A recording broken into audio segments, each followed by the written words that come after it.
Rokas eina pamokas daryti. Davai, planšetinį vietą. Einam prie pamokų. Kaip šiandien krovė planšetį? Akiniai, kėdė.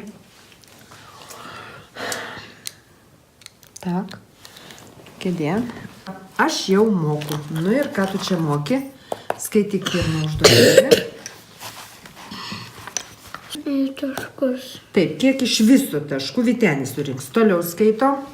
Į dešinę, o kitoje į kairę. Jisai sako, taip, suks į dešinę. Taip, 6 gaus taškus.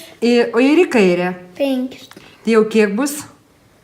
5 ir 6, 11. 11. Vaikai, padėkit išspręsti šitą užduotį. Mes niekaip nesuprantam su Roku, ką reikia daryti.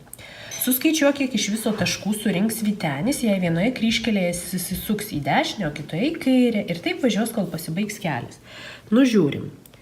Štai pavyzdžiui, važiuoja jisai čia, pirmoje kryžkelėje jisai suks į dešinę, sukam į dešinę, va sekanti kryžkelė, o kitoje, tai reiškia šitoje, į kairę. Tai kaip jisai gaunasi, turi ir važinėti pirmyn atgal? Ir kada pasibaigs kelias? Mes nesuprantam, kaip išspręsti į užduotį. O jūs suprantat? Jei taip, parašykit.